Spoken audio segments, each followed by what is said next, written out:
Guru Kripa Kevalam. Namaste and welcome everyone to Satsang today.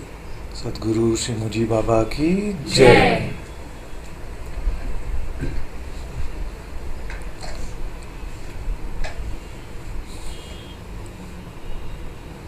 Done?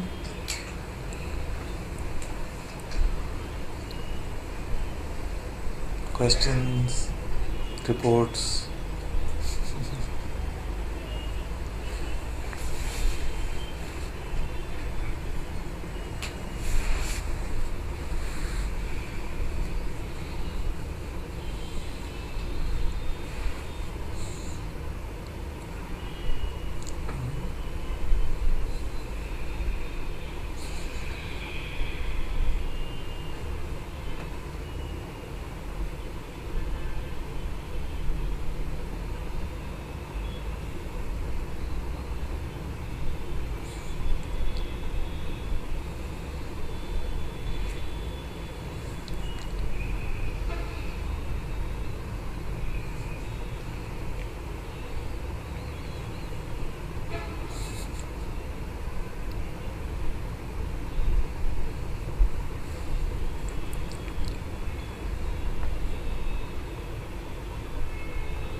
What does I mean?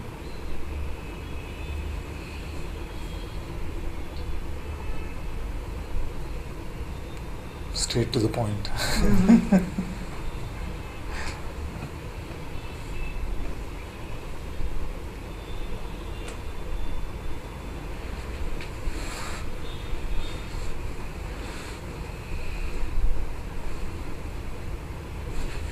If you don't clarify this fundamental question, then how can we give meaning to anything else? Because everything else in the world presumably is in reference to you.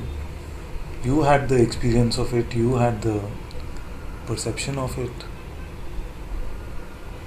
So this you that had this perception, experience, is which one?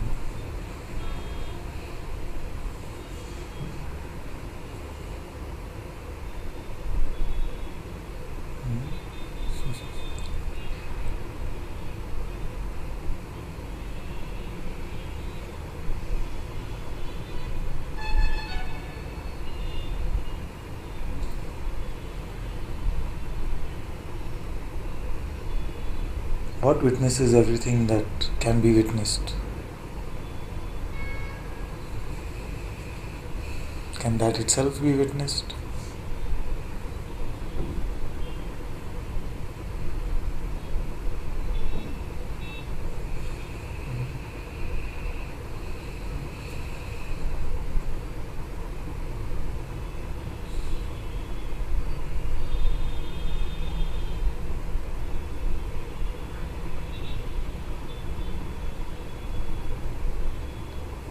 Can it be thought about?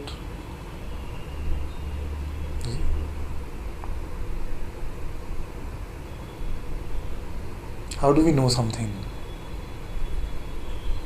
We perceive, we think, conceptualize.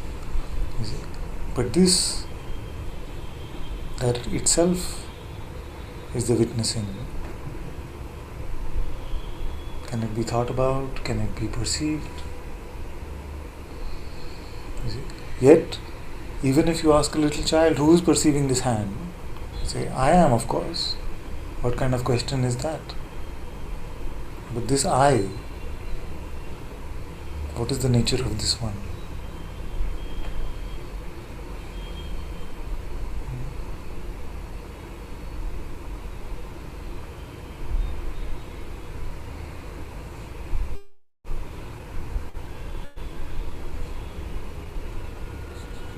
And is there any other I?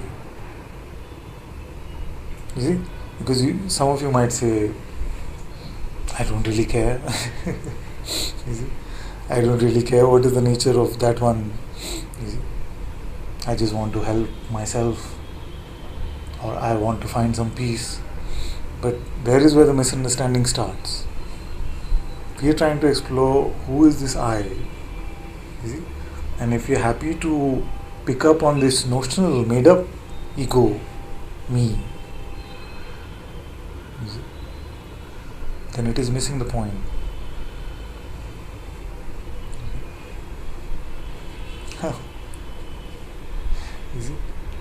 Is there another you?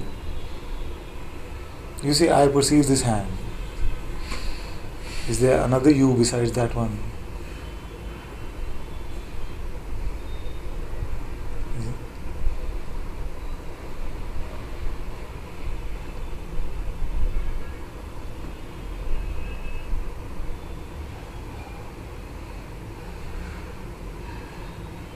Who has the money in the bank? Who has the relationship? Who's the owner of this body? Who wants freedom? Or God? Who is that one? The same one that is perceiving this hand?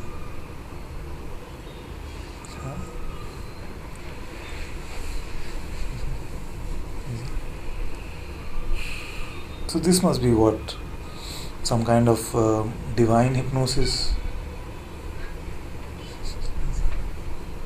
The made up notion of I, the made up notion of me seems to get so much allegiance, is it?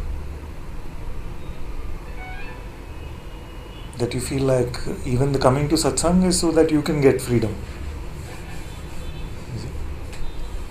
The one that is perceiving this hand, how is that one bound?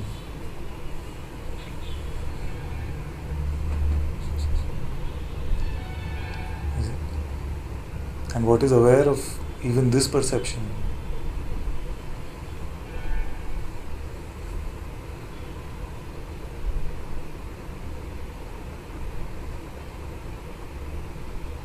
If the gears of the mind are churning, they will not help. If we are trying to perceive through our senses, where is that one who is perceiving this perception? Is it? Who is aware of this perception? So you look for it everywhere. Where is it? Where is it? That will not help.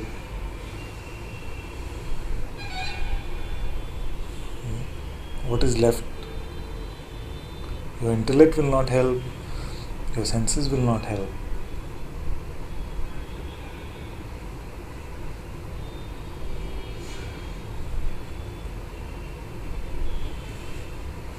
And yet you say, I. Is it? What does that mean? What does it represent? Who does it represent?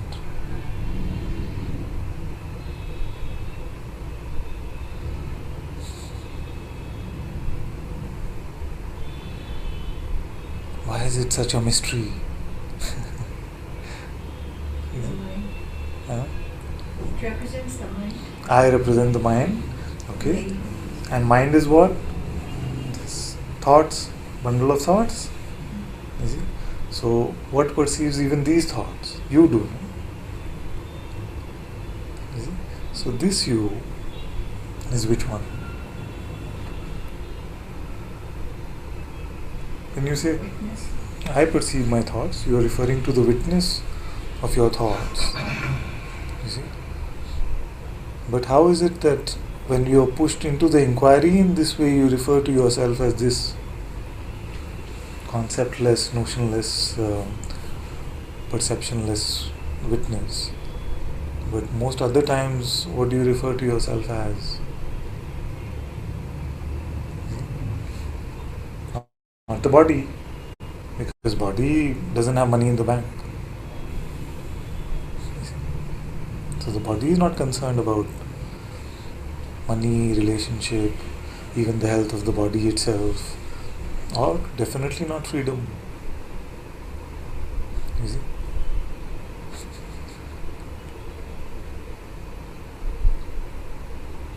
The sages did not end up having extraordinary bodies. Mr. Universe or something. So that did not change.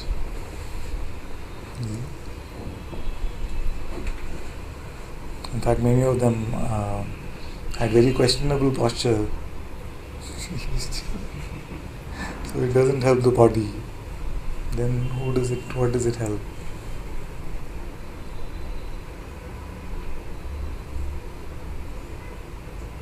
So if you are in satsang already, you have a sense that I am not the body. You see? If you just, because many times I ask this question, who do you consider yourself to be? And you say, you see, body. But then if I were to ask you, so then if you are just that, what are you doing here? You see? Why, if you are just this, why would you want to sit in an uncomfortable floor and you see, noisy room? What is here for the body? So already you have a sense that you are not the body. So then what else is there? You say mind. You see? Mind is what? Bhagavan said the mind is a bundle of thoughts. You see? So a thought, it is here one moment, it is gone the next moment. But you are witnessing this coming and going. You see? So you are the constant.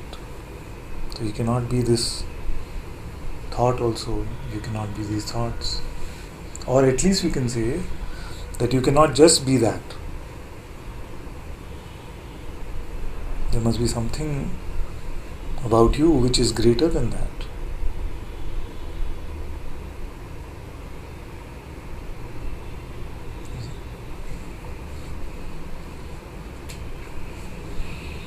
So this exploration is the spiritual journey.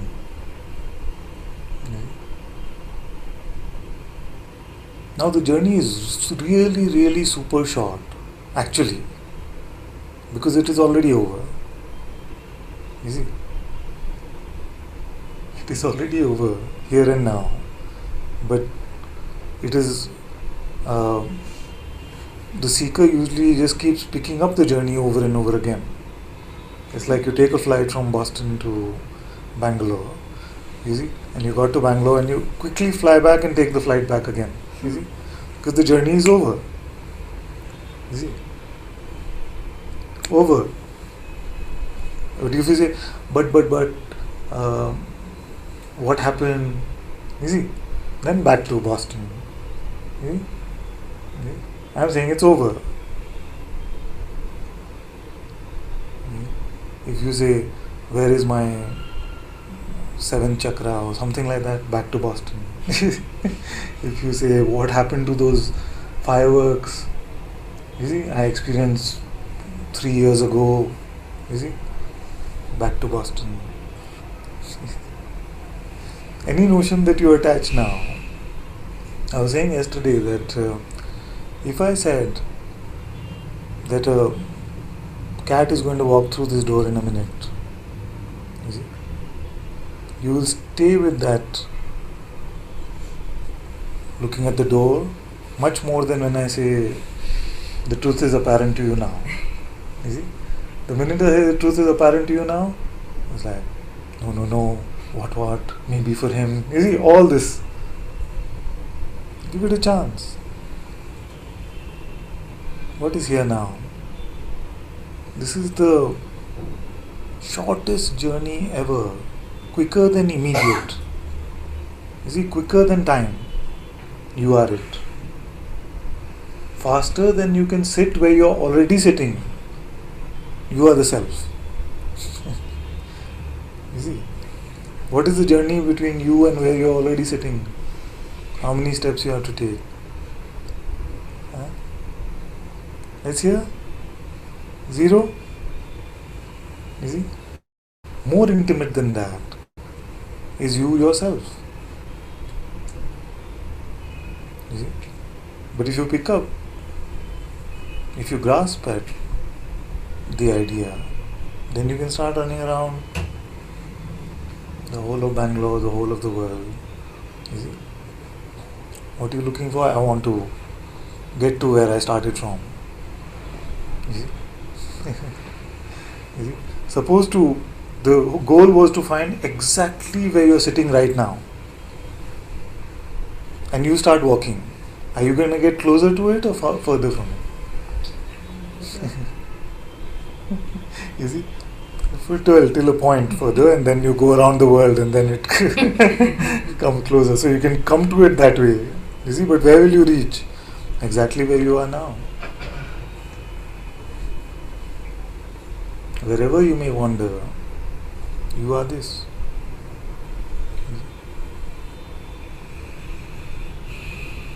You could not lose yourself if you tried.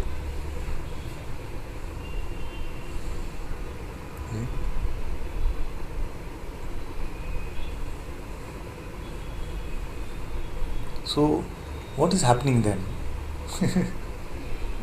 If it is like this, that it is more immediate than immediate itself, more now than now, you see, then what is this game all about? You see? And because you have unlimited potential, you have the potential also to consider yourself to be something that you are not. You see? So you have the potential to consider yourself to be this bucket of flesh and blood, which is very ephemeral in its nature. But if you want to consider yourself to be this, nothing can stop you.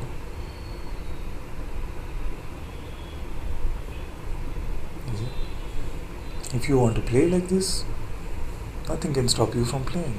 This play is called the Leela.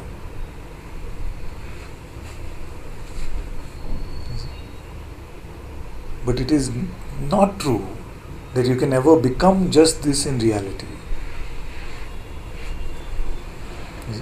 Or the truth is not here right now. These things are just not true.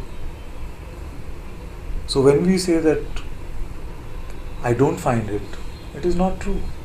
Because you already said I. I wonder if some of it resonates. The minute you say I don't find it, you already found the I who can't find it. You see, everything after I is just a story anyway.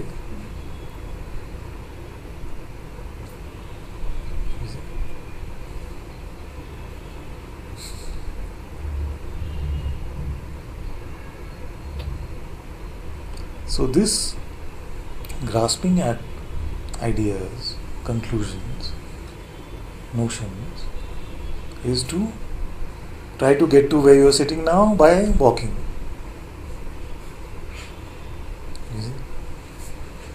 And then we have some very fancy ideas also, like very spiritual ideas. They can feel like, I'm really running now to my destination. What is your destination? Where I started. So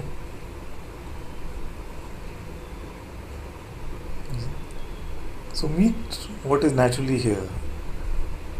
Many of you, we were playing the other day, so I said, what is it that you really get frustrated with in satsang sometimes? And many of you said, Ananta, when you say the truth is apparent, already apparent, then it just bothers us, you see. But tell me how it isn't. What isn't here right now? You see? What isn't here? Into thought. Huh? Thought that it's not here. That thought is here? The thought that the I is not here. Comes. You see? So then what happens? Then the searching starts, the seeking starts. Just by the appearance of the thought, you see, if it were to start, then I would say that in this design there is no escape. There is no escaping the Leela. You see? Because in this play these thoughts keep coming. You see? So if just in the appearance of them, we were caught in them, then it would seem like there is no escape. You see? But consciousness has this supreme power to give its assent to the thought, or to let it just come and go. You see, so in a way to activate that appearance as if it is truthful, you see, or it is a valid representation of reality. You see, this only reality can give. You see, to give an appearance, the the seeming of being reality is the power that reality has for itself. You see?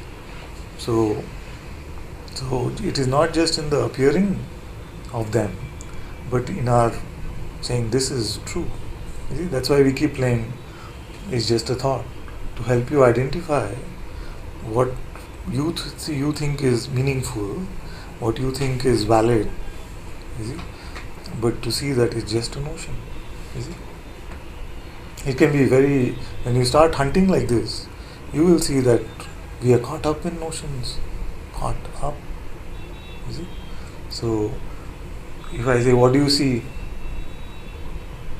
You see, you might say hand, but there is no such thing as hand. You see, it's just a notion. You see, I say, what is a hand? A hand has 5 fingers. You see, what is a finger? Oh, finger is on the body. You see, what is the body? So a set of molecules. Yeah? What is a molecule? We have never met anything called a hand. It is just an abstraction. Like in computer programming, sometimes you make these objects. You see, which then defines everything under it. You see, so hand, set of fingers, palm. You see, all of these things make hand. Man, same way. Some attributes we put together. You see, and it can seem very innocent actually.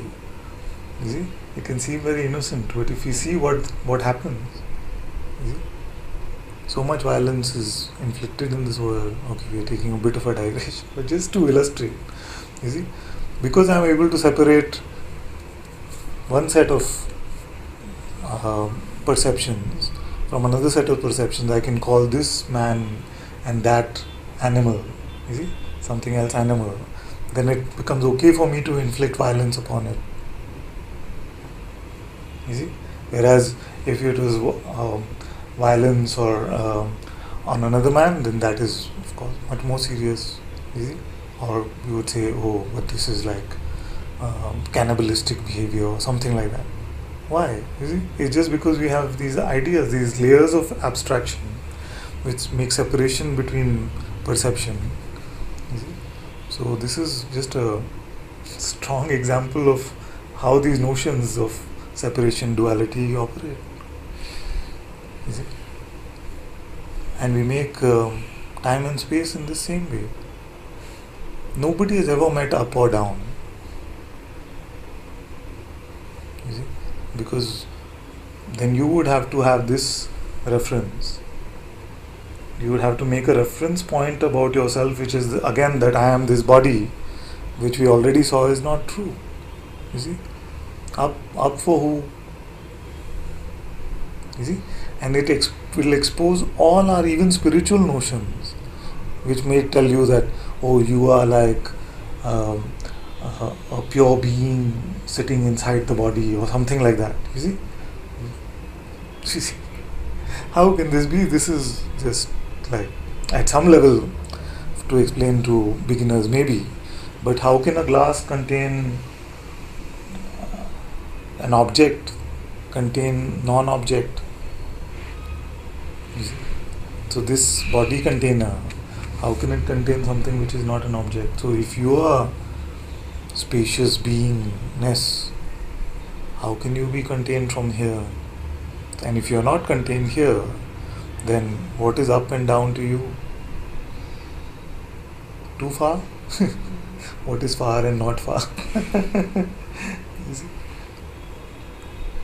So we were taught these limitations, and now we take them for reality. You see? But as I keep reminding all of you, we don't know what inside is. Inside and outside. We say, when I look outside, then it is here. When I go inside, I find myself. That inside, where do you go to find yourselves? Inside what do you go? Inside this container, you find yourself. When you close your eyes, you go inside this body. This is just made up. You see? If you were just perceiving what is inside the body, then you would presumably perceive skull and brain and blood and bones and these kind of things. You see? So the coming to true spirituality is first this acceptance that I don't know. You see? First coming to this acceptance that I don't know. You see? Because if you hold on to things that you know, it is going to be a painful satsang journey, because you will resist everything along the way. You see? Everything that you hear is contrary to what you think you know. You see? And it is not going to be fun. You see, that's why it is a spiritual struggle. Even the dark night, all of this is nothing but the coming to an emptiness or emptying of what you think you know. And many times now, because many of you have been on the spiritual journey for many years, 10 years, 20 years, 30 years, 40 maybe, you see, then you feel like, I must have got to know something now. You see? Otherwise, what have I been doing for the last so many years? You see? So it is our spiritual knowledge also which will seem to get in the way. You see? So, but how is it when you meet yourself empty of this, any sort of knowing, any sort of label, any sort of conclusion of even having got it or not got it? How is it? Give it a chance, few moments.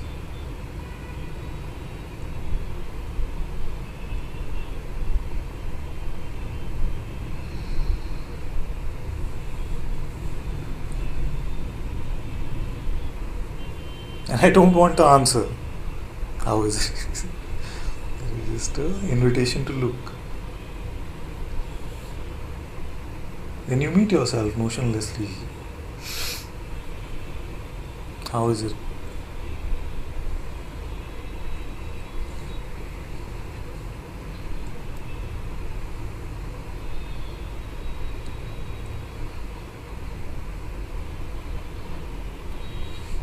You're actually testing what Master Bankai said. He said, all things are perfectly resolved in the unborn. And this unborn is your notionless existence.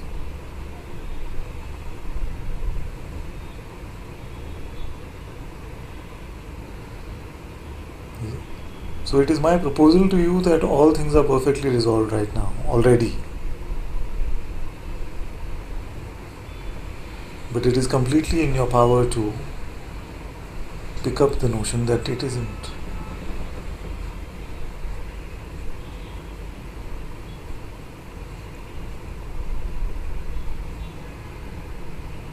You as who? Consciousness.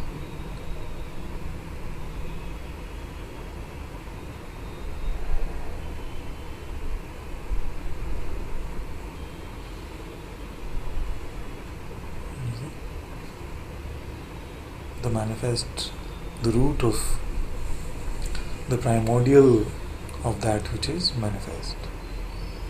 Anyway, we don't even have to pick up these notions.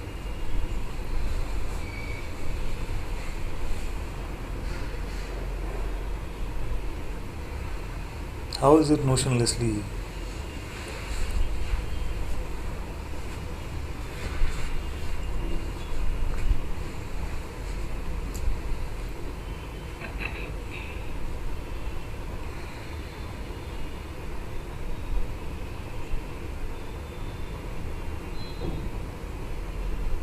The invitation to be somebody will come. Okay? The invitation to bring yourself back into this limited identity will come. You'll say, even when it says, yeah, this is pretty good. I could live like this. Who is that I then?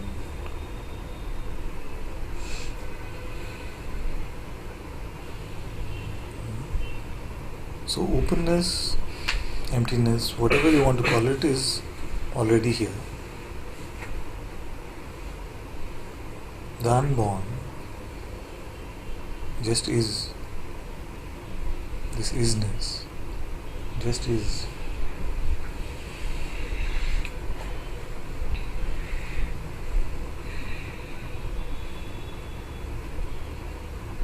See. The unknown is just is, but Yeah. wants to play. Why there's manifestation? Why? Manifestation is around. Why? So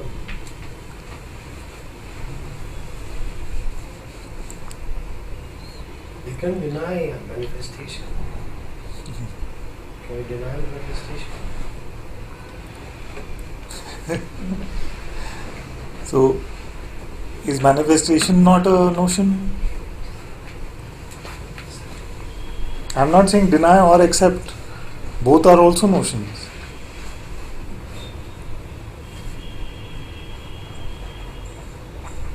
It's true, we are not an object. It's true. And appearances happen. It's true, we are universal. And the universal wants to become particular. Otherwise it can't manifest, it can't play in this world.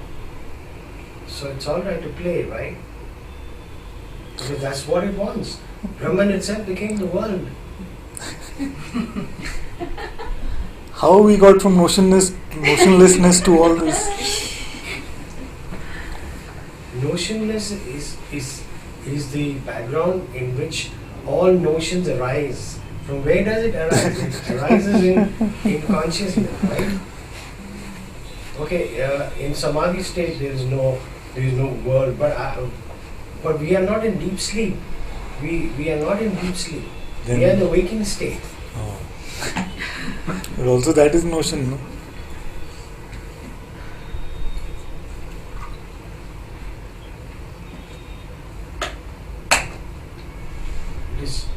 It is understood that the universal is my nature. It is understood. How does it help to understand that?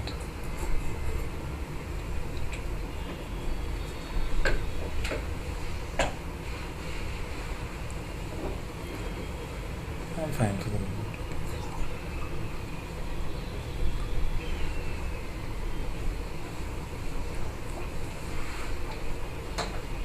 Isn't it okay? Isn't it okay? As long as this body wants to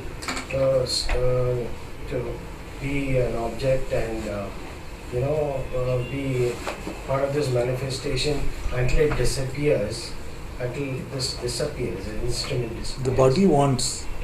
I mean, I don't know. This manifestation has happened. All these manifestations. Suppose we forgot the term manifestation. Then what has happened?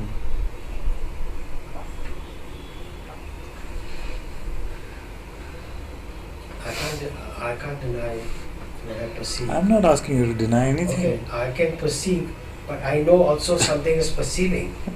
Okay, can I deny? Yes, something is. Is it? Something is perceiving. Really? Yeah, without that light I can't see. What is this thing that is perceiving?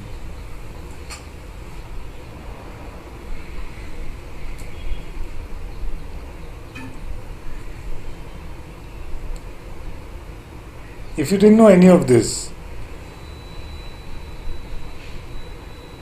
spiritual knowledge, then This is not spiritual knowledge. okay, then what is it? That there is a light which is something that is manifesting as the universe. Sounds very spiritual knowledge. Without the light, how can I see? How can perception be there? Show me where the light is. That's me, that's my nature. Where is it? Where is this light? It's the light which lights up the world. Where is it? It's not phenomenal. Then how is it light? Okay, then there is no label, but you have to speak. You're speaking, and then we have to hear. Allow me to be foolish. If that is the objection, allow me to be the deluded foolish one. You see, you remain motionless.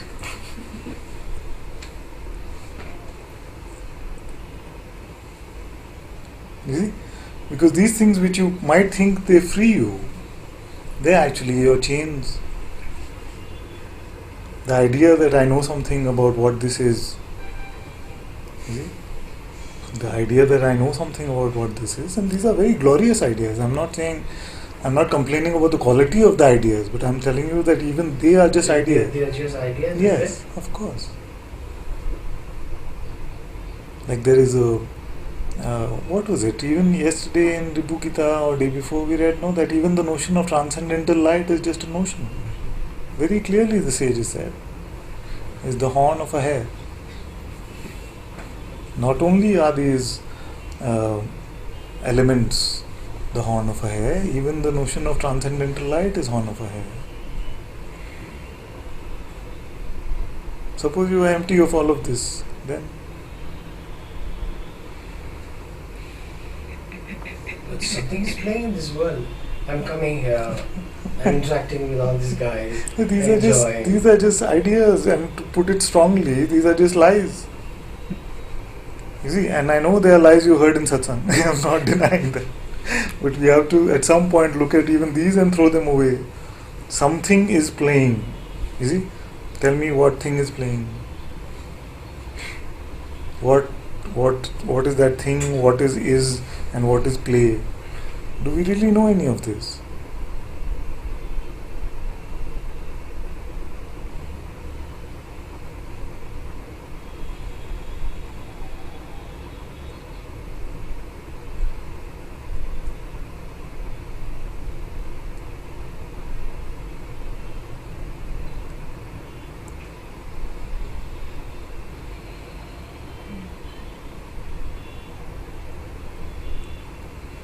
Tell me something that you know for certain is true. Exist. What did it mean to exist?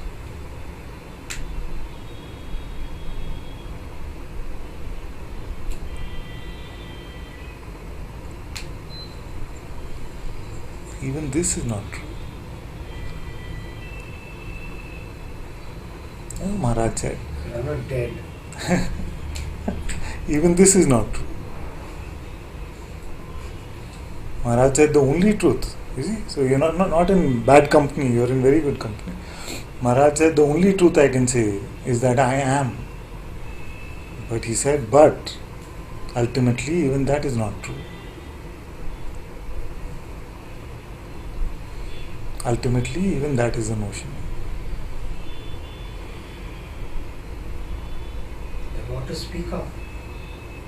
Everything is a lie then. Every word in it. How about these words? Then what to say? So, when we say everything is a lie, is that truth or lie?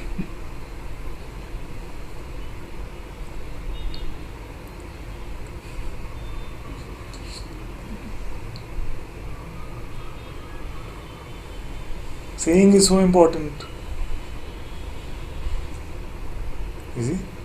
We can explore this. Where does it come from? Because we feel helpless the minute we don't have anything to say. You see? What does it mean? Not that we have to say, but we feel like, but what do I actually know? And you come to the nakedness of that moment, and it can feel very defenseless. You see? It can feel very defenseless. So what have I really understood? Nothing. You see? And that can feel very, almost like an attack. You see? But this is it. This is, if you can take the attack now, good. Because then you can be done with it. Because you have not understood anything, you have not come to know anything. You see? And you have not found anything. So all these are gone. Now, Without speaking is okay also. Now you said every sentence you say is a lie. Now this one is true. The real sense is no need to say anything. Is that true? You see, I'm pushing you beyond your intellect. You see, and you're trying to capture it with your intellect. You're saying speaking and not speaking. These are the boundaries of your intellect, isn't it? In the intellect, there can be speaking less, speaking really less, not speaking at all. This is the boundary. You see, I'm pushing you to a place where none of this is true.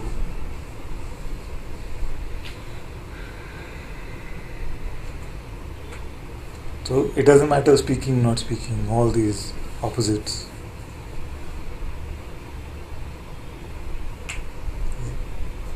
You want to be pushed there or no? Yeah. That openness is enough for me. You see? This is what I was saying, that when we first admit that I actually don't know anything, you see, and not even this whether I know or don't know anything, that is openness. Then simple. If we meet it with our mask of knowledge, then we'll keep making something out of it. You see? I was saying that ignorance in the world, they say ignorance is what? We don't know what we don't know. You see? Bliss, yes. Yes. But how is it defined? Like we don't know that which we don't know. You see? Many times the trouble in satsang is that we don't know how much we still know. You see? And that is getting exposed every day. If we are being open, otherwise we are adding a lot of concepts every day. You see? Otherwise we are adding a lot of spiritual concepts also every day, adding to our framework of knowledge, which we think is knowledge, but actually is garbage. You done? He'll come back. Yeah, we'll go back to him in a bit. Maybe it's time for a report, because it sort of ties into later what Gopal said. So going back to your earlier question, for me, you said, who are you? What is the I? To me, there are many I's. There's the I self, the Shivaness, there's the I am, the presence. So it's this and this. And then there's also the I am Murad, the identity, which becomes a separate from the vastness. And the word and for me is very important. And there's Murad, the personality, and there's Murad, the intellect, and there's perception, recordings going on, the memories. So for me it's a continuum of this and this and this and this and this. In the beginning there was this sense of it was either this or that. You are either this or you're that, and that's fallen away. And as you asked, this has happened before, but it came back as you asked, and for me it was just this vastness. No edges, no space, and in the vastness I experience myself, I experience you, I experience all these beautiful beings sitting together.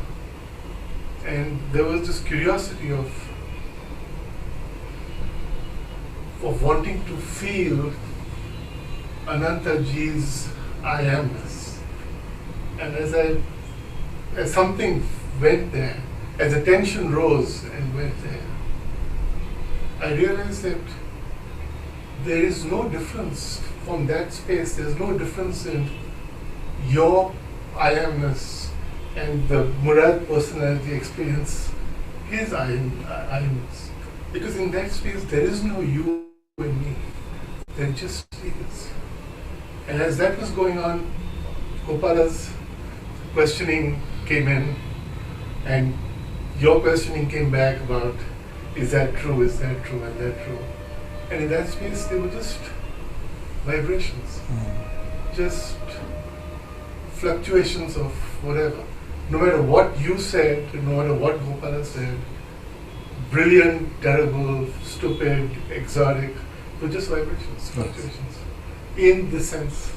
And also you get pulled into feeling it or experiencing it, getting pulled back into personality. And then as attention rests, it just dissolves into whatever this is. And the attention rises and becomes.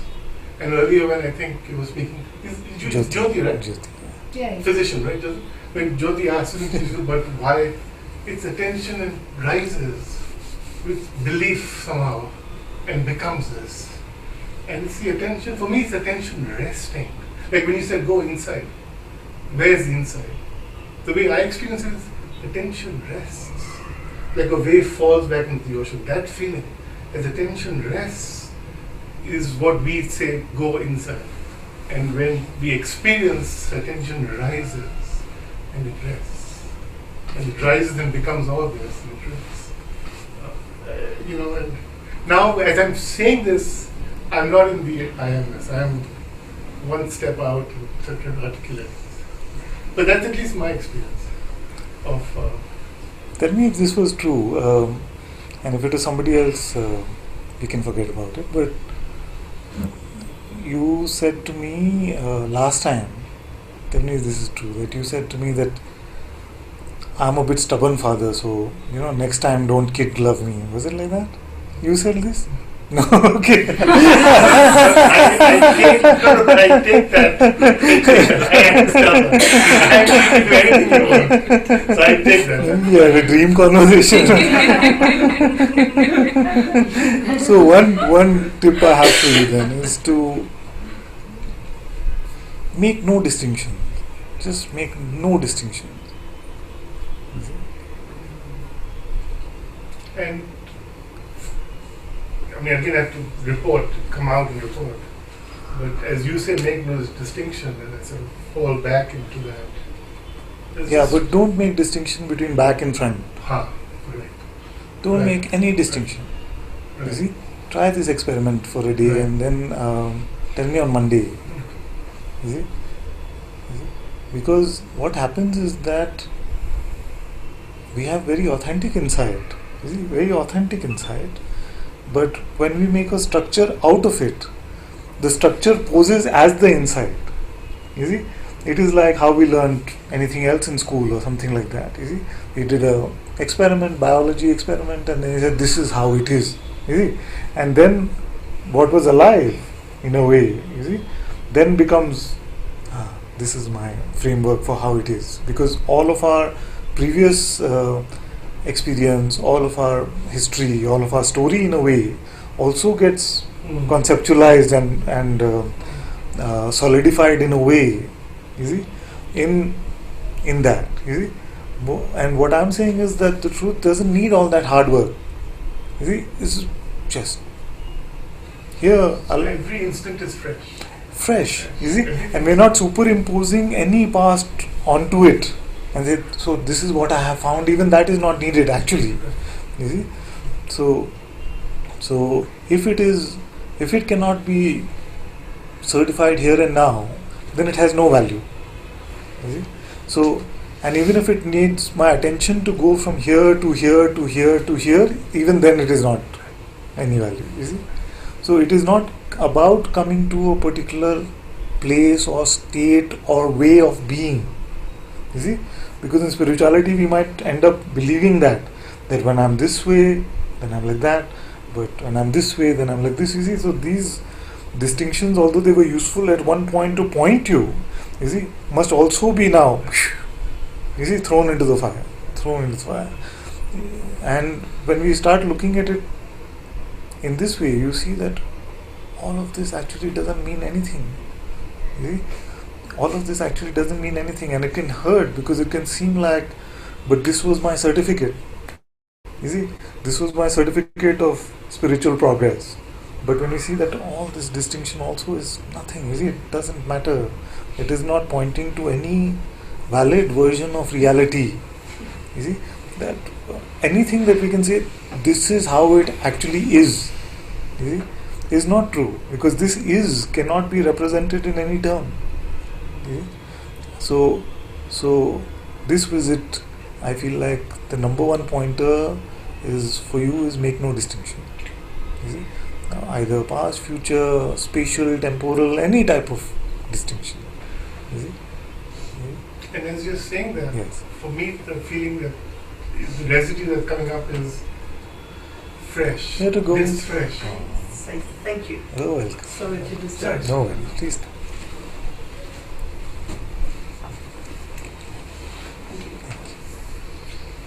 As you were saying that it's like fresh, in this instant fresh, and with fresh it's free. Yes, yes. It's Yeah. free.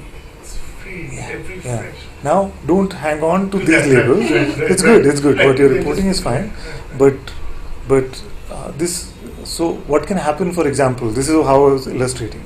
Is that which is so naturally whatever, then because you feel like that is very fresh and free. Even I'm sorry if it sounds like I'm nitpicking, but because these can actually become like weeds, you see, and so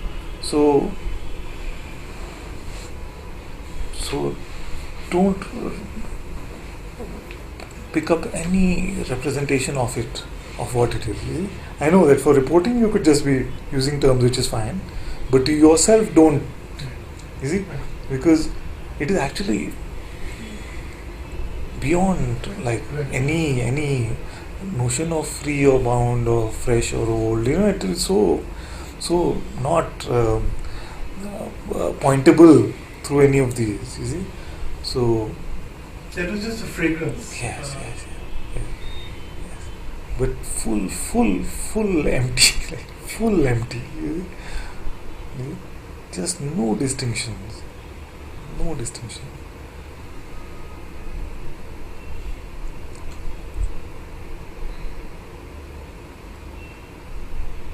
Allow me to be, like I was saying, but you say all this. So allow me to be the foolish one. You see, you remain without distinction.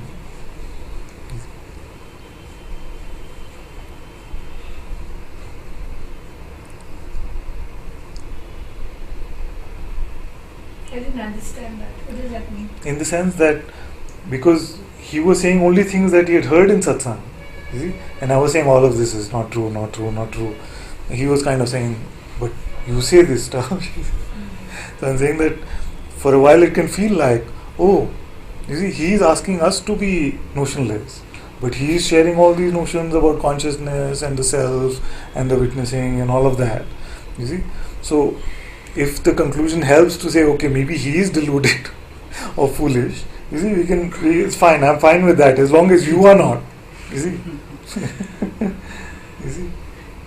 So as soon as you talk about the self, Yeah. I feel like there's this cloud-like sky, and then they're just bodies, but we're all the part of the same sky. But that's a notion or a vision, and That's just a I don't notion. know how to get rid of that. You don't have to be rid of it. Just you're noticing that it is a visual or Yeah. a notion is enough. You see, it is not, the trouble is not the arising of these imaginations, these notions. The trouble is our taking them to be valid representations or valid reality, not even representation. You see? So once we see that this is just notion, anything can arise. It's okay.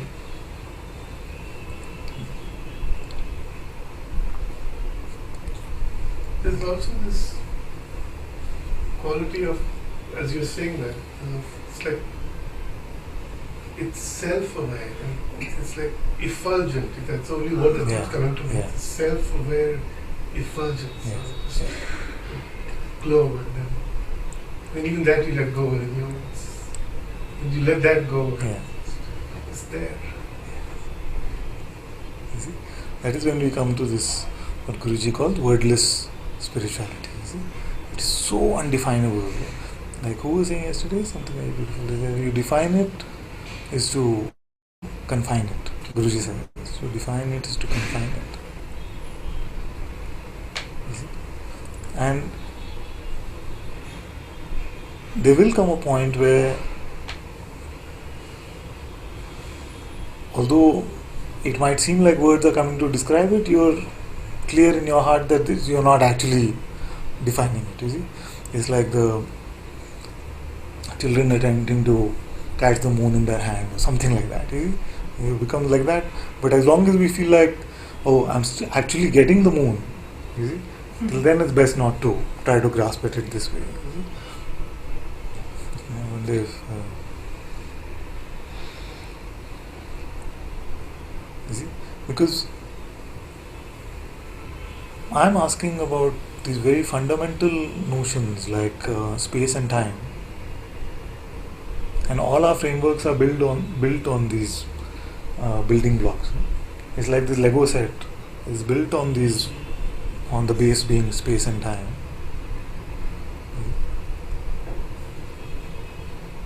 So if there is no front, there is no back, there is no eternal, there is no ephemeral. You see? What is that beautiful quote that day? Don't go looking for that which is eternal in that which is beyond time. You see? Like, very popular idea. Like, God must be this really, really old man sitting somewhere. Because he's been there from the beginning of time. You see? So you can have this idea. But it is not like that. It is just not subject to time. In fact, time is just nothing. It's just made up.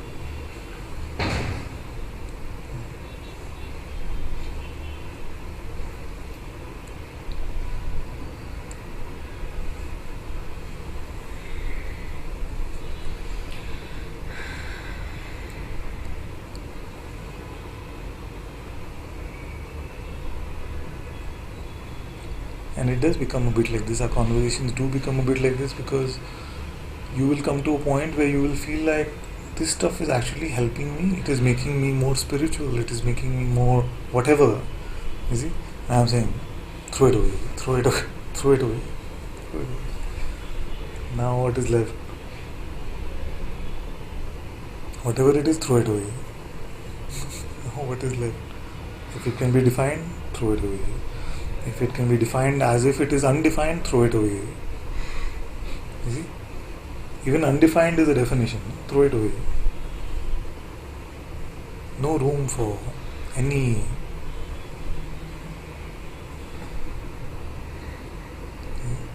Want to come back? No, I'm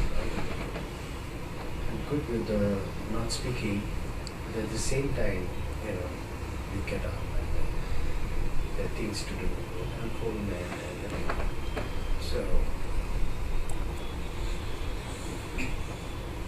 Let's go very slowly. So, which of these is not just a notion? That's what you're saying, no? That I can't deny that this is true. Therefore, it is not just a notion. So, let's go slowly with which one you feel is not a notion.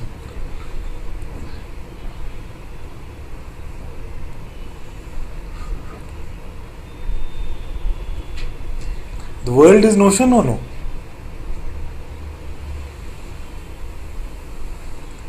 This is a good contemplation.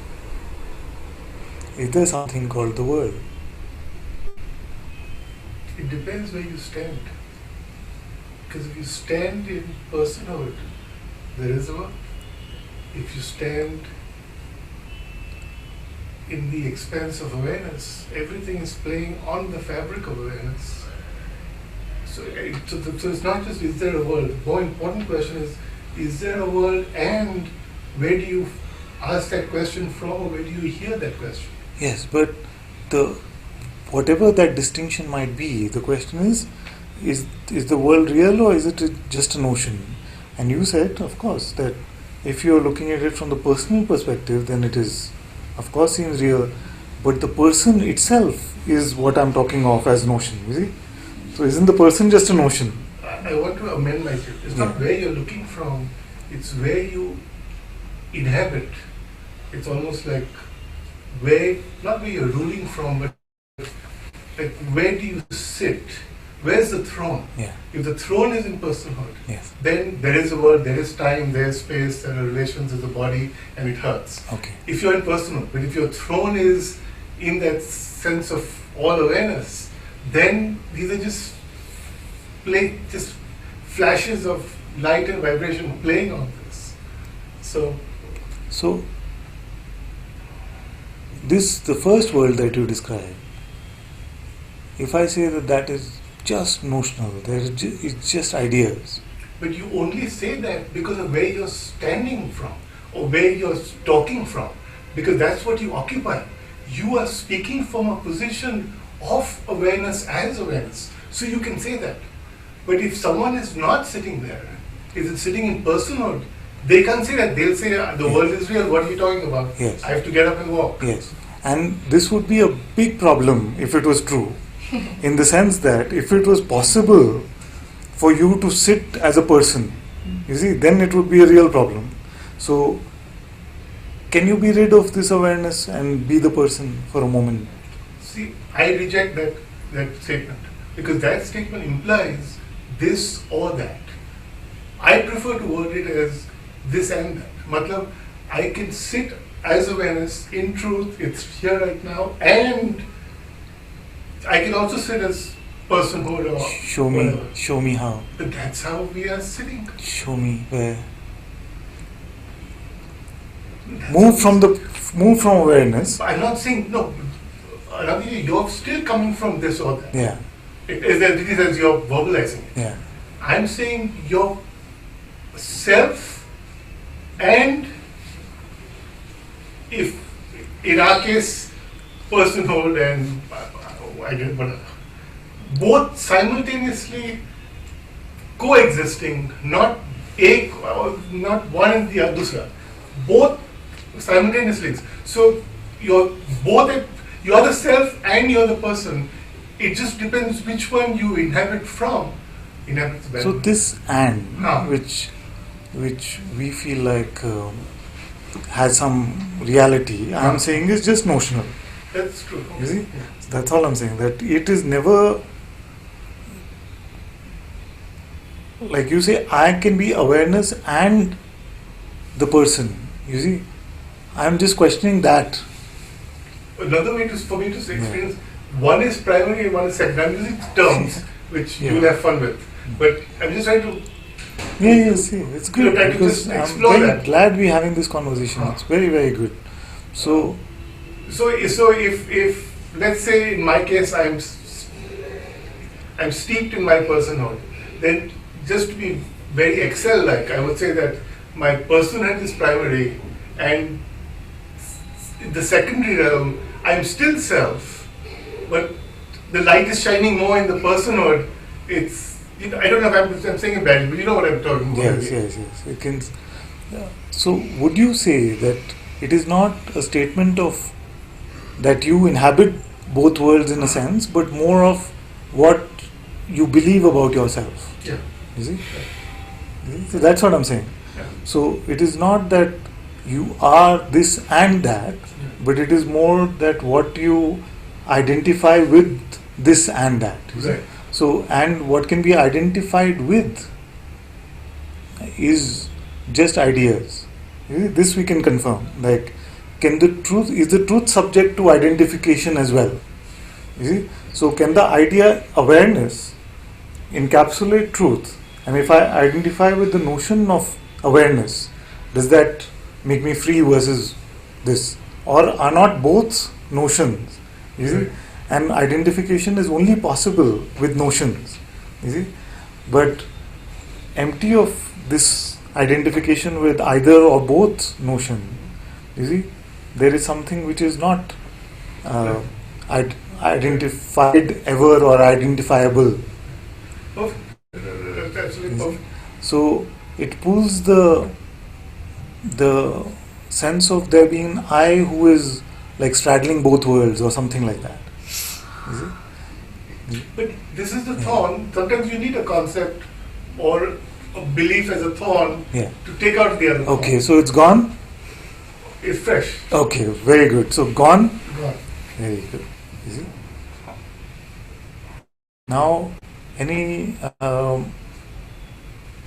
time, any space, any duality, any distinction, any of this? It's playing here, Yeah.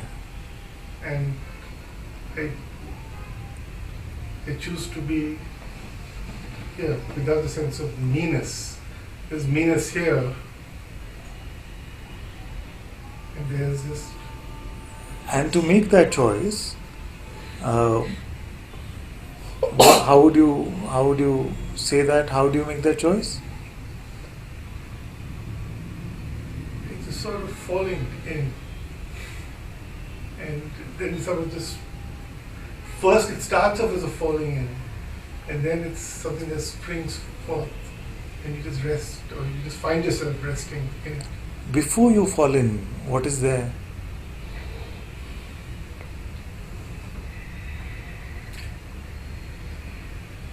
Beautiful. Before I fall in, it is also just there. And there's almost the illusion that you're falling in.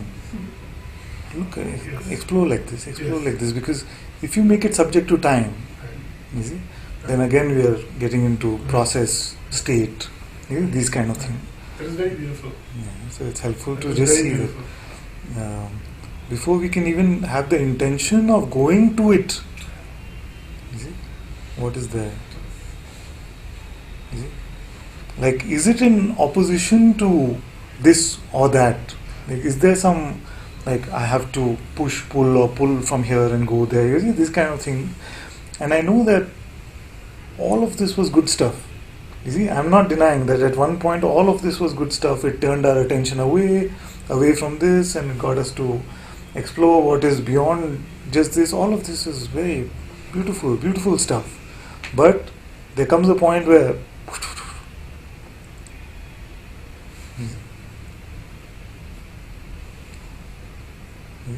neither this nor that, neither both. You see? Nothing. You see? Neither.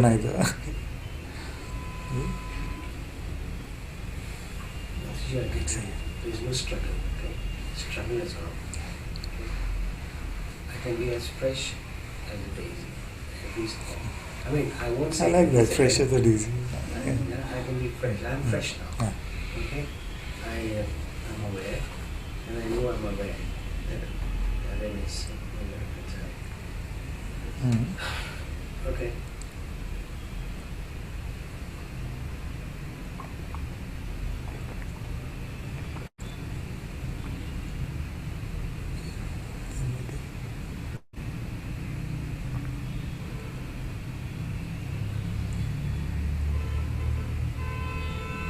You need to stay here. There's always a question of can I stay? But who has Because stay? to make that statement, you have to objectify yourself. Yeah. No? So it's always, that habit, that comes in.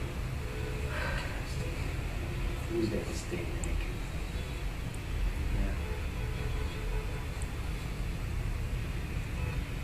Is it an idea? Is it? I don't know. I don't think it's an idea. And I'm fresh. I have no struggle at all. I'm at ease, really at ease. Good. Ease, openness, you see, beyond the concept of ease and openness. Beyond the concept. And even devotion comes, You need to sometimes, cry a little. I feel so much. What? Too much. You know what I mean? Yeah, like that. But these are all states.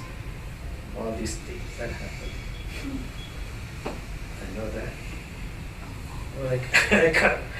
There's nothing to figure. When you try to figure it, you lose it. Yeah. And This is what I've been saying, that our attempt to grasp at it, or to make any sort of framework about it, to make any representation of reality, you see, is our attempt to conclude like a painting of sunset can be actually the sunset or something like that. So to say that any notion is valid is to say that it represents reality as is. You see, which it cannot do. You see, but in the boundary of our intellect, it just can only be that. You see, you see, that is all it can fathom. The mind can only fathom either it is this way or it is not this way. You see, either it is one, both, neither. All of these are just the variables it can have. But I'm really feeling to push beyond, although push is also notion, but push beyond. You see? Let's go beyond now. Like we made enough templates, frameworks, we played enough with the best notions there were. You see? But now let's forget about it. Something, from the knowledge point of view, from what we have read of others' experience, that, because they're going to be, if we are in that motionless state of objectifying anything and then stay here, which doesn't objectify, it stays as a subject, but then will there be a disappearance of perceiving, object, all objects disappear and then... All objects, okay, let's look at it. I am proposing to you that there are no objects that you are perceiving.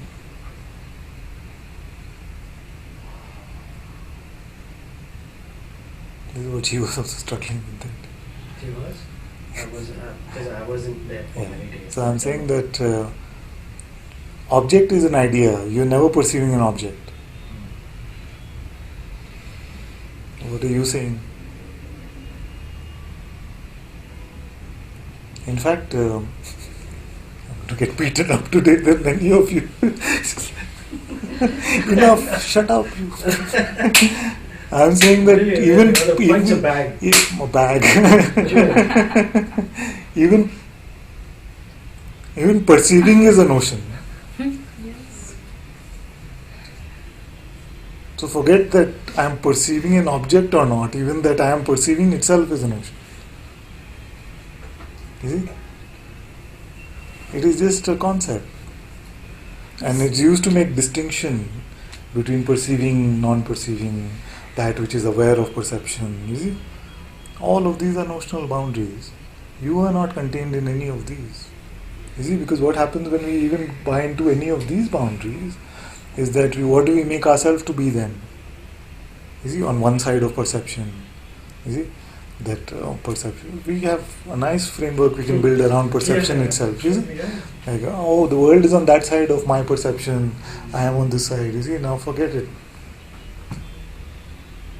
Why are you saying there are no objects? Because whatever we are giving a name to is a put together, like what you said, the hand. It's a put together concept. Yeah, it's just a put which together. we call hand. Put together. So everything but is put together, what is at the root of what all can be put together? Nothing. Right. So each thing we have to deconstruct, like a flower, the petals, then go beyond what that. is it actually? Or anything, the carpet, then you go to the thread and the atoms. Then we realize there is no such thing as a flower, a carpet. Okay, I mean in the sense of not to become unnatural or something like that, in the world, in the play, but really when you're looking for reality, which apparently we have come looking for reality, you see, then to see that all of these are just like pieces of seeming knowledge which claim to represent reality, but these claims die the moment they are truly investigated with openness. You see? The claims to any validity in any representation of isness or reality, you see, falls away the minute we start to look. But like he was saying, if you want to play in the world, then you cannot be in the state. Then you're all the time seriously, deconstructing everything, and maybe you're at peace, but you're not participating in the Leela, whatever he was saying, enjoying. No, but what does that make you? If this report was true, that if I was to become deconstructive in this way and see that all of these are notions, then I cannot participate in the play anymore. Are you talking about yourself as the body? Are you talking about yourself as the self? I'm talking about myself as an actor who cannot play the role anymore because it seems fake. I just stay as the self. I cannot participate. No, in but the this world. one that will stay, what will change? Like when you stay as the self, what will change? When I stay in the self, then none of this looks valid. Any roles, then I could just sit like this, like a stone for the next 20 years. That because you said this, that I could just sit, you're still referring to yourself as this body. No, as the self, with that spacious thing. Okay. I don't feel like. So it doesn't matter what something- happens to Jyoti's mouth and hands, all of that is fine. Is that what you're saying? No, I'm saying that I wouldn't want to get into the wild rush of the world or even enjoy any. Okay, let me clarify further what I'm really asking. Are you saying that once you see this, then this apparent play of the waking state will not arise anymore? Is that what you're saying? Or what you're saying is that when you say I don't want to play anymore, you're talking about this body which arises in the waking state will not want to do activities. I would in not it. enjoy participating. It's like So- a fake game. Yeah, but then we're still referring to ourselves as the body. You see? No, as the self, which is disinterested and. Then if the self is unattached. disinterested, then the waking state won't arise at all. I guess you will still sleep and get up in that sense. No, but this is what I'm saying. You see, so if we are speaking of the self, then and we say, oh, all this conceptual framework of the play, all that is valid. So if this is the play of the self, then if it is done with the play, then no more need to project the waking state. Just like if it is done with a particular realm in the dream state, no more need to project that realm. You see? So this will stop showing up then. So nothing to worry about activity or inactivity, because the framework for activity and activity itself won't show up. But if you are referring to yourself as an object within the waking state and how that changes, you see, then we have to question that reference point. That are you still referring to yourself as the coconut, you see, having seen that you are the ocean? So in a way it is just like this. So what will happen to the cat once you discover that there is no cat? Yeah. You see? So our cat identity can play in this way. You see? But okay, once I see that I am the self and there is no me, what will happen to me? Yeah. You see? So this is just, this also will be, this worry will also go away. You see? This, once I see there is no me, what will happen to me? Is a popular worry that even sages talk about. Like Guruji says, I used to worry that will I become like Quasimodo, hunchback beggar on the street, this kind of thing. So it's not a uncommon worry, but it will pass, you see. And Guruji has also reassured us and said that nobody comes to this and regrets it.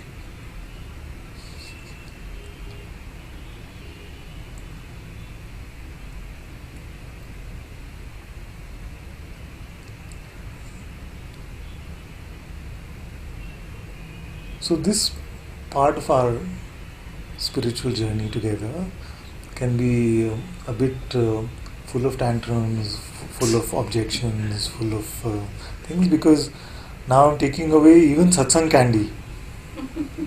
Is it? Now I'm taking away even satsang candy, which is like those things which belief systems that you have now because of satsang itself. Sorry, my dear, yeah, you raised even earlier. Yeah. Oh, I just wanted to say, I'm so happy Yeah. that you're taking me away, because, I was like very pleased to hear that you just said actual perception, is not a thing. Because when you started Satsang today saying, where is the one that perceives his hand? Yeah. That there was some kind of reflection that came up, and it was like, hang on. But inherent in that question is already the mistake that there's a one Yes. who perceives the hand. Yes. There is no one who Yeah. perceives the hand. At the best, maybe you could say perception of the hand is happening, but Yeah. ultimately this is also absolute nonsense. Yes. And everything that I'm saying, you can also throw it. That's all. Yes. So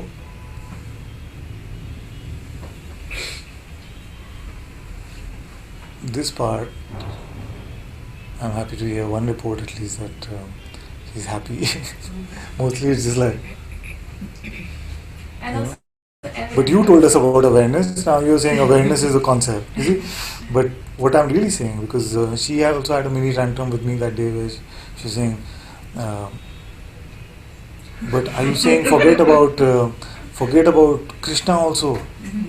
I'm saying, is Krishna dependent on your notion of Krishna? You see? And if it is, then forget about it. You see? If as long as you are going Krishna, Krishna, Krishna, Krishna, then Krishna is there. You see? Then that is not the Krishna. You see? So in the same way, if this awareness is dependent on I am awareness, I have to stay with awareness, I can leave awareness, awareness, just like that, then leave that awareness, because it is not, we have lost it. You see, already. If you think it's a state that I have to maintain the state of awareness, you see, then leave that, because it is not that, you already lost it. You see? So in the notion of it, it is not there. You see? So person, being, consciousness, awareness, all of these also can be taken too far. You see, as some true representations of reality, but actually they were just road signs. You see, at best, road signs. You see?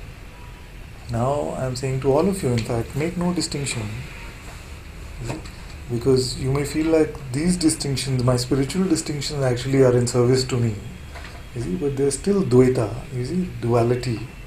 And this is Advaita, non-duality. There is no distinction, no duality of anything and anything else. You see? And even this distinction of distinction and no distinction.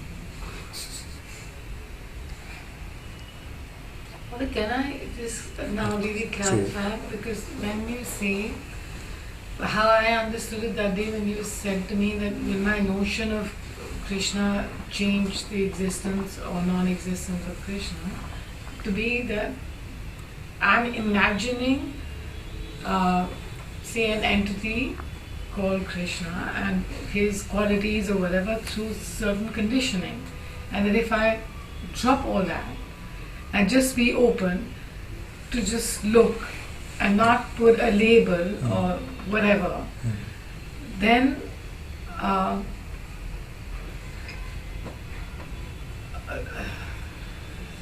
maybe I don't know what to say. Okay, let me illustrate with, maybe I can illustrate while you frame the question. The great saint Gyandev, he's the one who's written one of the most beautiful commentaries on the Bhagavad Gita. Okay. Huge Krishna Bhakt and all of that. And he said, Saguna Nirguna Eko Govindur. Which means either with attributes, qualities, or without attributes, it is my one Krishna only. You see? So, if our representation becomes a limitation, that it is only this way, not that way, you see, then there is a greater reality which I want you to meet. That's all I'm saying. You see, I am very much at various times I consider myself to be various type of bhakt of, you see, sometimes Ram, sometimes Krishna, sometimes Shiva. So I'm not against that per se, but I'm saying ultimately these are also part of that greater reality which cannot be imagined, visualized, conceptualized, intellectualized, perceived. You see?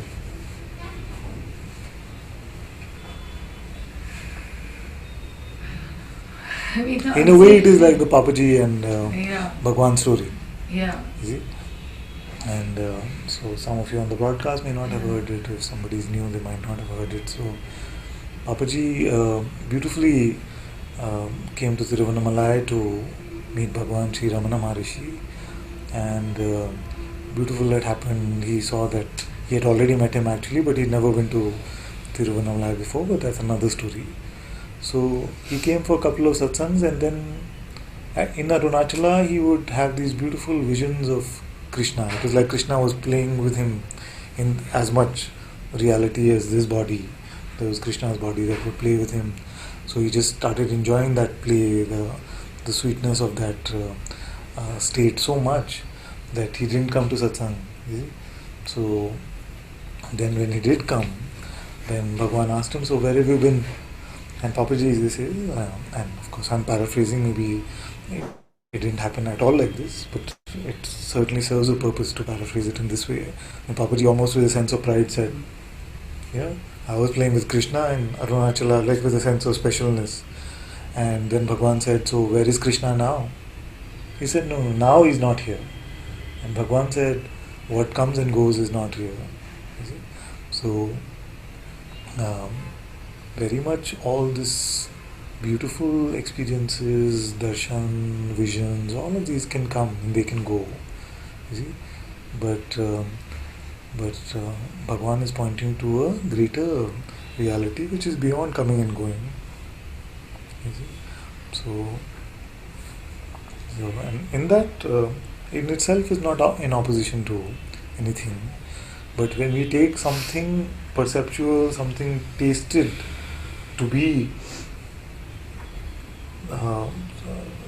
the container for reality, or that which can confine reality, then it is not it. So the greater representation of Krishna in this case, of course, is both, that is Saguna and Nirguna. Then everything, then it's not separating, no? Then it is make no distinction. No, it was not that it was Sarguna or Nirguna. It was just the very existence of Krishna. You know, Existence means Saguna. No, I mean, okay, sorry. I didn't know that. I mean, Saguna meant like a form, and existence means as reality. For me, the word existence means it's real, or non-existent means not real. Not like a physical thing, like, but say in terms of it is or it is not. You know what I mean, Father? Like, what is beyond is and is not is my whole point today. Okay. Because these are the boundaries of our intellect. Yeah. It's like we feel like beyond this is and is not can't be anything. You see? But I am telling you that your greater house is there. Yes. Kabir said, no? Yeah. Make your house where nothing is seen. What about what is? What about what is? What is? Sorry. Say again. What is? What is? What about what is? What about what is? Okay, so let's put it this way. The way Guruji uses the term isness is beyond the duality of is and is not.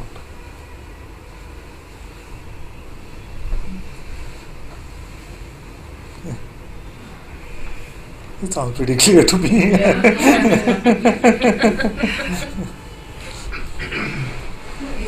not a valid thing. Yeah? How can reality is not? No, it is not subject to existence and non-existence. See? Oh. Because all of these are just terms of Terms. time and space, temporal and spatial. You see? Even I amness, I exist, like he was saying, I can definitely confirm that I exist. And of course, for many years I've said, can you stop being? And of course we can't stop being, but even beyond this idea of being and not being, where our mind cannot go, which our intellect cannot fathom.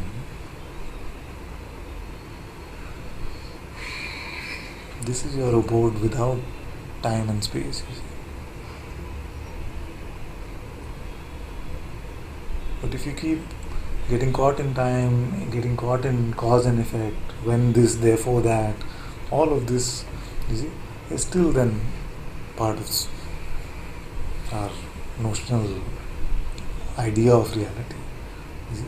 If reality was the effect of some cause, you see, even if that cause is movement of attention, then it cannot be reality. You see.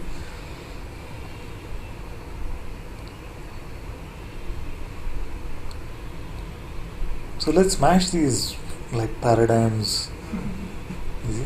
Let's smash these paradigms and be naked of them. You see?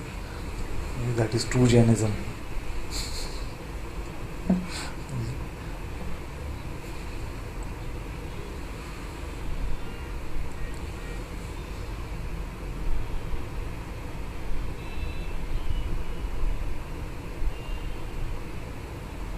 In fact, I don't know whether it's Jainism or not. It's definitely Zenism.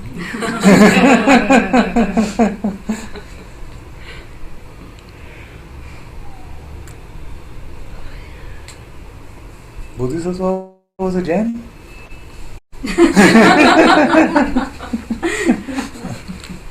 And to China, it became, from Jain it became Zen. Huh?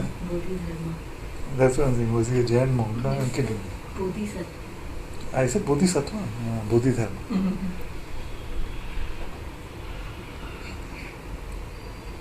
Byron Katie tears into this Bodhisattva concept. Tear into every concept is good. Many times I feel like myself sounding like Byron Katie. Is that true? Can you be absolutely certain it is true? Is it? What would you be without this story? It sounds a lot like Byron Katie. No, Father, Is it's it like true? it's kind of Satsang, like it's like a mind. I mean, like Mind. no, I'm not saying it's like, because you keep saying something and then you say don't think. Then you say What is something you that? say understand. Then don't think. Okay. So you push. What is that? Adhyaropavada yesterday? Yeah, Adhyaropa Apavada. yeah.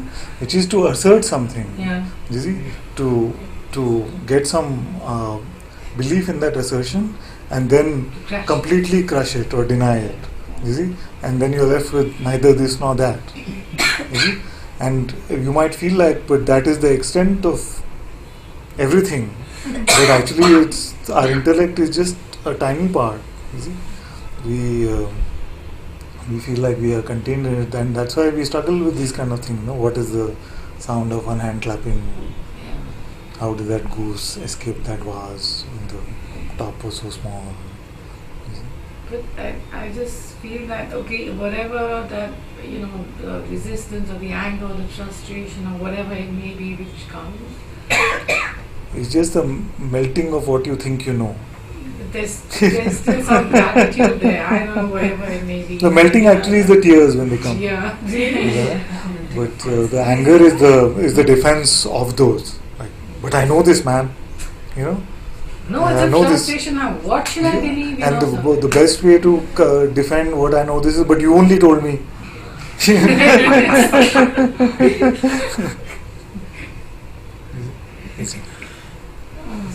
I'm wondering what is our true nature. So we are telling this is not I am, that is not I am, everything is notion. Yes. But there is something.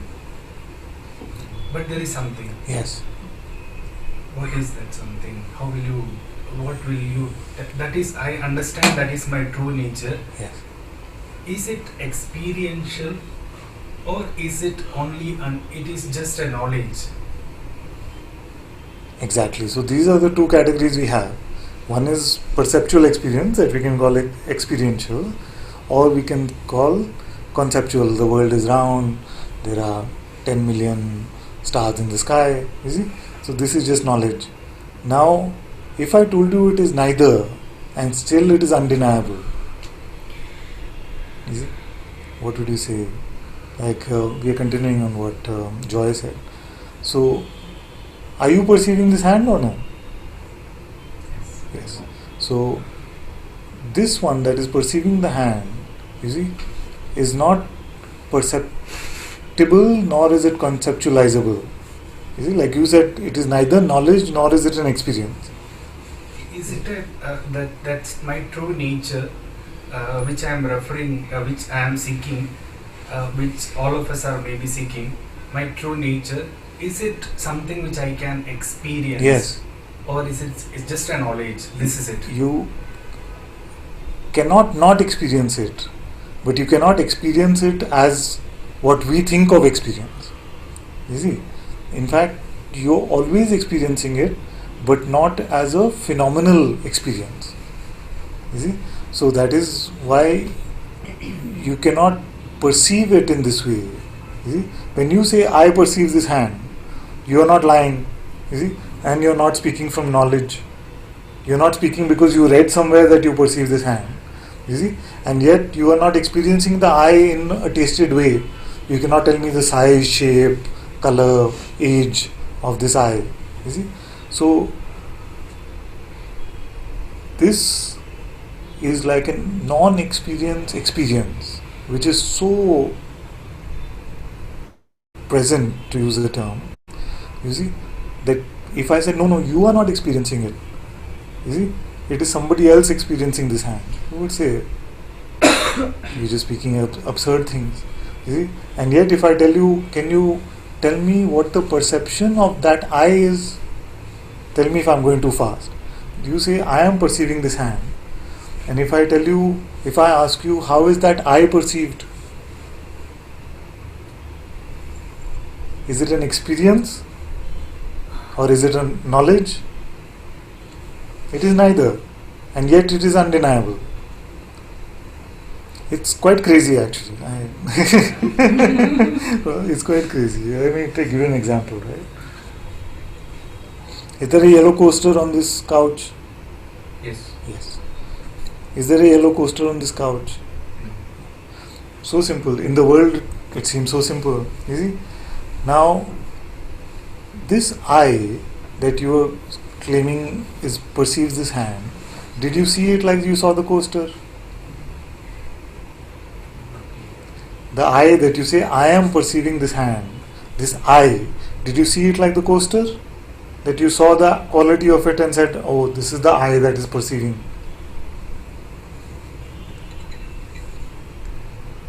Okay, should I go very slowly? Okay. Because what will happen also is that as I am speaking, the mind will try to resist this very much. You see, it will go blah blah blah blah blah blah blah blah blah. You see, as the words are coming. You see, so how do we claim the existence of something in the world? You see, we have the perception of it. We say yes, there exists a yellow coaster on this couch. You have no perception of it. It doesn't exist. Now, who is perceiving this hand? You are. Now, how you saw that you are? That's what it's. I cannot describe, but that's Sam. That is it. So that indescribable experience, which is not phenomenal like this, you see, is your tasting yourself. You see, is your experience of yourself. You see, but because it is so quality-less, the mind cannot grasp at it. So the mind will say, but I saw nothing. You see, because the mind only says, I saw something when there is some quality to prove that the perception happened.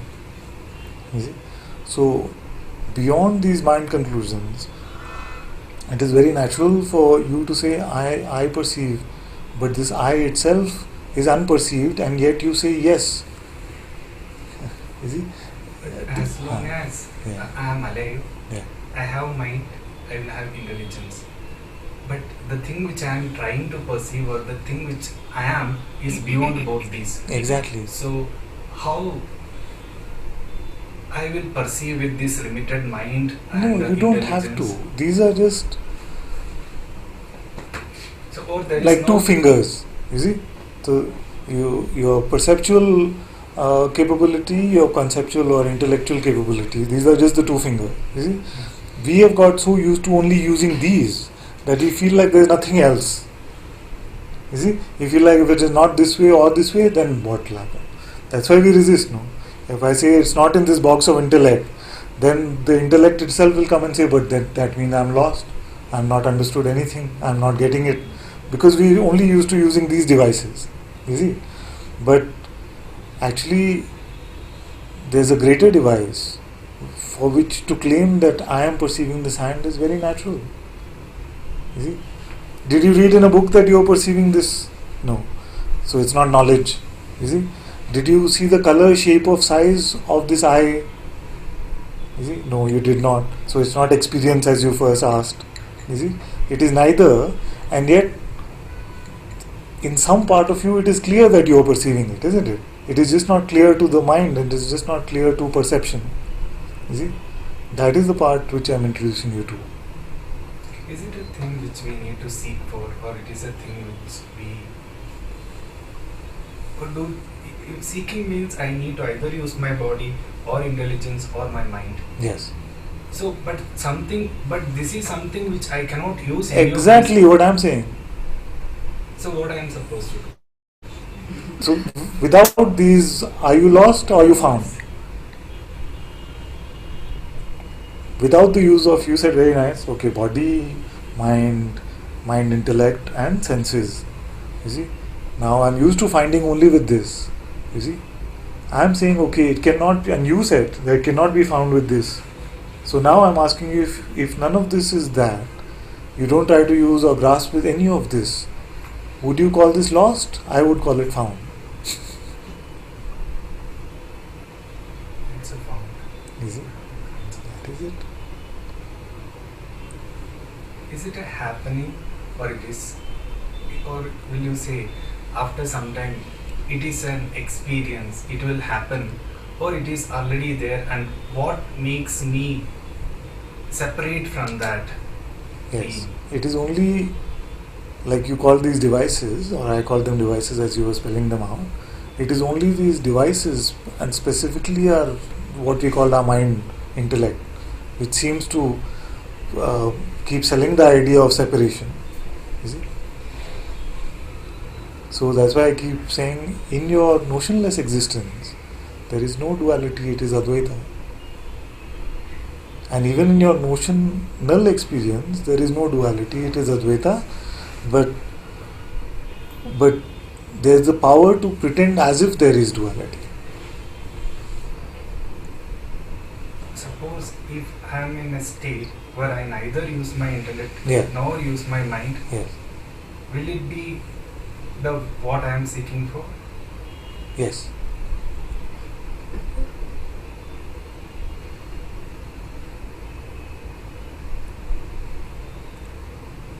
What is that something by which I neither use my mind nor my intelligence, neither my body, so that I am that? It needs no cause. It already is right now. What is waking my mind? No, before you went to what is here? First of all, I am here, then my surroundings. So this that is here, I am, before surroundings, who is that one? Body is part of surroundings or no? Yes. Okay, so good. So body is also part of surroundings, so there is something there even before this realm or world, which is that one. My That's it. That's so at this point of time, it's a knowledge for me. no. At this point of time, it is not knowledge. At this point of time, we make it knowledge by concluding that it is. Easy. At this point of time, it is clear. In a notional sense, a moment later, we convert it into like a mental knowledge, and then that seems to get clouded, you see. So this is causeless, timeless, effectless, all of these things don't apply, and which is just apparent here and now, you see. Because here and now you do not start this moment by using your intellect. You start empty only. Everyone is a sage in this moment. You see? Everyone is a sage in this moment. You see? But when we conclude I am a sage, then sageliness is gone. You see?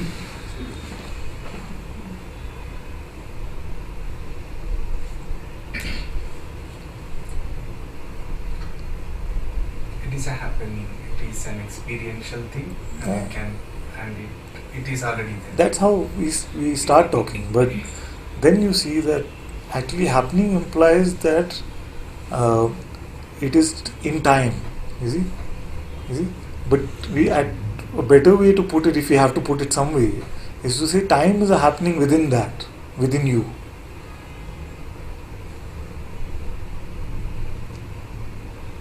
You see, you are not a happening within time.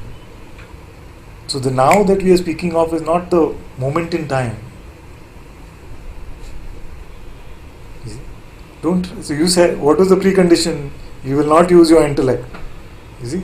So there it is simple. Is it possible not to use the intellect, not to use the mind as long as I am alive or at least in a state of consciousness? Yes, it is possible not to refer to it for any representation of reality.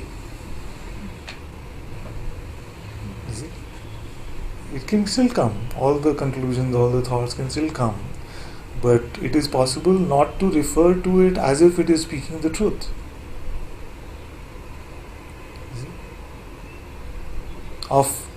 About the self, of reality. And that much is enough.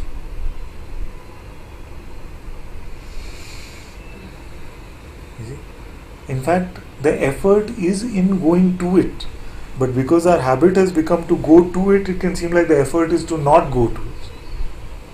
Bhagwan Sri Ramana Maharishi said that because we are used to carrying this heavy bag on our head, it can feel like the effort is in putting it down, but the actual effort isn't to carry it. To live this life burdened with the notion of a separate me and all these notions of what I want, what I don't want, what I like, what I don't like, what I'm getting, what I'm not getting, what I'm understanding, not understanding, what is good, what is bad, what is true, what is false, what is up, what is down. All of this is such a tiny limited box. You see, your reality is much greater than that.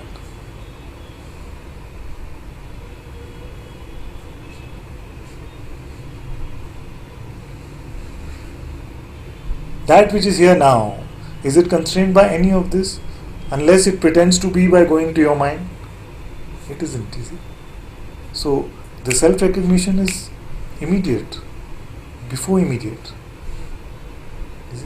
Is faster than the notion of fast. How it can change my life, or whose?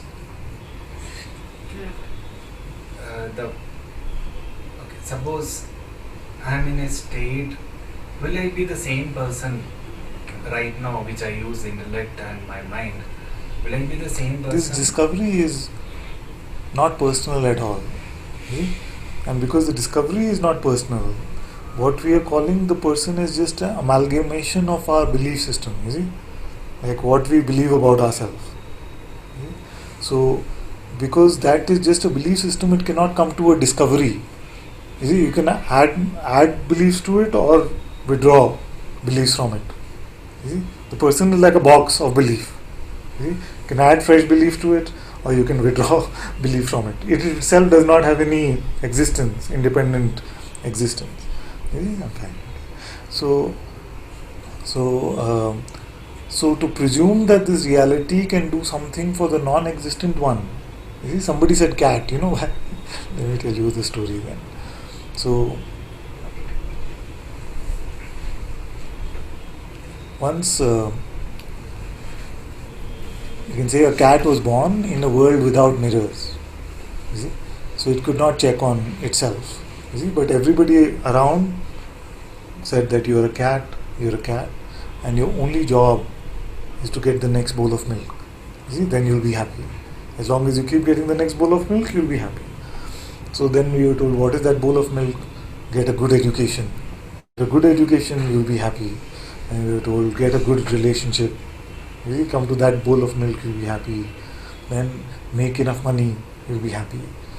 And then after a while, the cat experienced all of this and said, where is that everlasting peace, happiness? You see, where is all this stuff? I'm not finding it.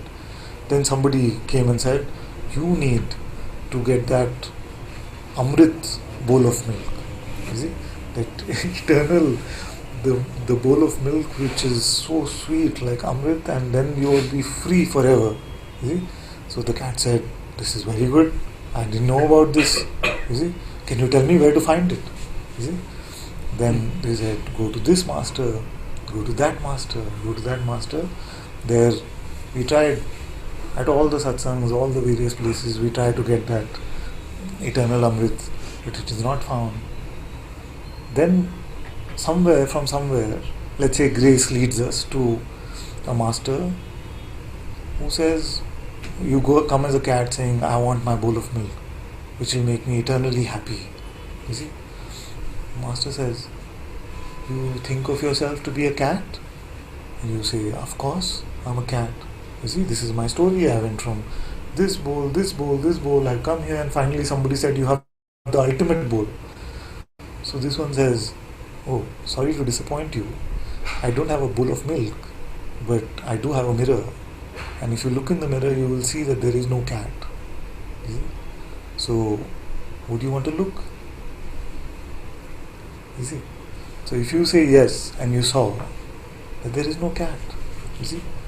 So you came to this recognition that there is no cat. In fact, I am beyond, like our first conversation, I am beyond time and space, beyond perception and knowledge. You see? You saw this. And if after that your question is, what does it mean for the cat? What should the master say? You saw that there is no cat. The cat was just an idea, a belief system. You see? And you are that which is beyond all concepts and of all percepts that you can experience. You see? Would you feel like, but this must end up helping the cat somewhere, no? You see, it doesn't exist. How to help that which doesn't exist?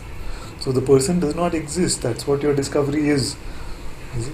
So what does it mean for the person? You see? The fact that there is no person, how does it help the person?